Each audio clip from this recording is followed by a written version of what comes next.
Hi, this is Fran with Stampendous, and I want to show you my favorite color wheel with Daniel Smith Watercolor Essentials set. When you get the chart, it looks like this, and when you take a wet brush to it, you get this incredible color. These Daniel Smith paints are extra fine watercolors. They are unique colors made with authentic mineral pigments. They're amazing. There are over 200 colors. These Daniel Smith paints are an incredible value because you get 6 little 5 milliliter tubes for the cost of 5. The fact that you can mix such an incredible range of colors means this is all you need, and you will save a lot of money in the long run. Also, they are such pure, concentrated color. One little tube goes a long ways. I used my first little set for 2 years before I ran out of the yellow because of all the greens I was mixing. So when you want incredibly vivid colors, you can lift it on your brush in an instant. You don't have to work and work to get it off of the cake or pan of dried color. You can easily get pastel colors by adding water.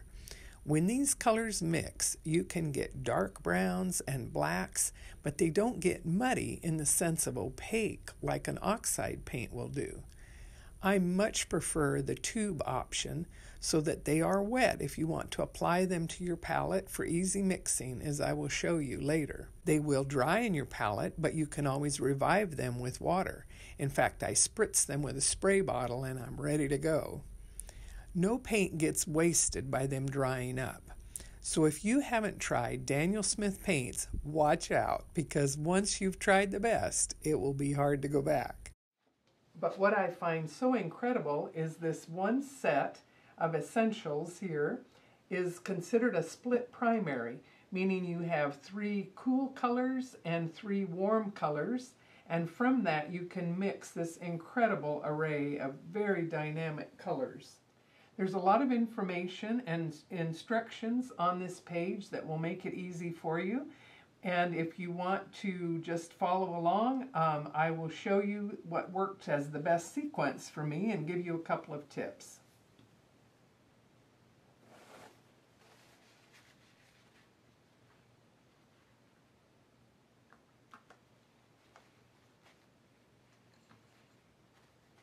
Be sure to start out with a clean brush, for example. And for that reason, I'm going to start with the Hansa Yellow Light and ensure that my colors will be the beautiful, uncontaminated colors that they are intended to be. So I'm simply applying a wet brush across that color dot of paint, and this will fill in to create a beautiful color.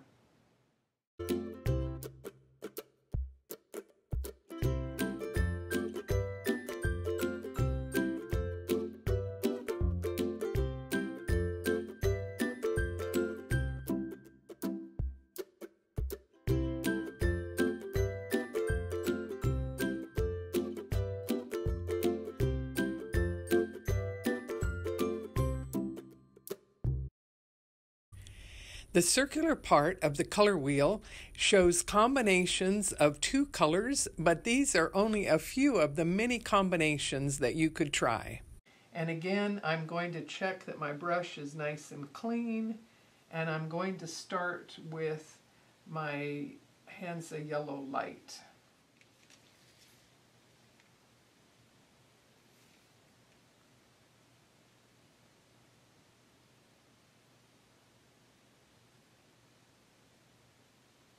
The little arrows will indicate that if you move the one color 2/3 of the way across, that will allow us to come back with the other color. And if you really want to get a range of color, I'm often lifting a bit of color just so that I have a range of dark to lighter color. And while I'm working with the yellow, I'm going to proceed to the yellow over here and move this one also 2/3 of the way around the larger circle.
The colors don't need to be filled in perfectly, but by getting really vivid color, you're going to see the full range of purples that you can get between the rose and the ultramarine.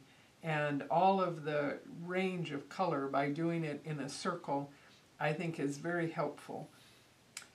Now, the most amazing thing about the split primary option is that if I take all three of the warm colors and mix them together, that's going to give me an incredible range of beautiful brown colors. And over here, if I mix the three cool primaries together, that will give me my cool grays to blacks. So we've placed the dots together so that you can take your brush and begin mixing them. And keep mixing until you're getting a nice shade of brown. And I can get a more reddish brown, a more golden brown, just by playing with the colors back and forth. I'm going to get some additional water on my brush, and I'm going to pull color straight down and fill in this box.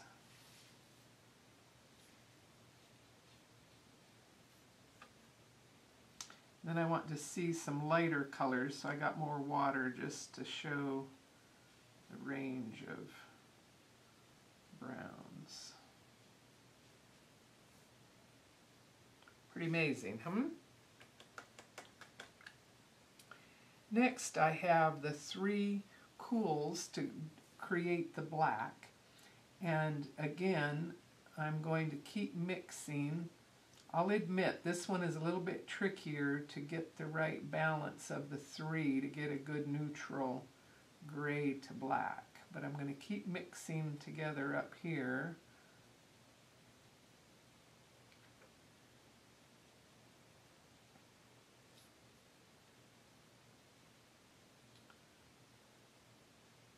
And see if we can see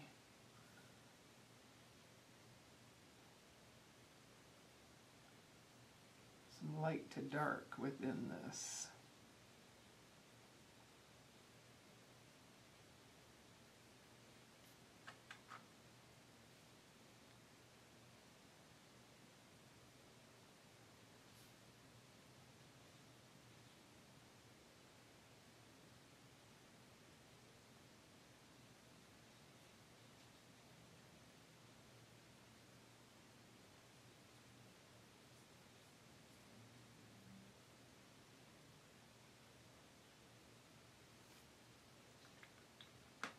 So now you can see how my favorite color wheel is going to be an incredible reference tool for you as you begin mixing these incredible split primary colors to create this beautiful array of vivid colors.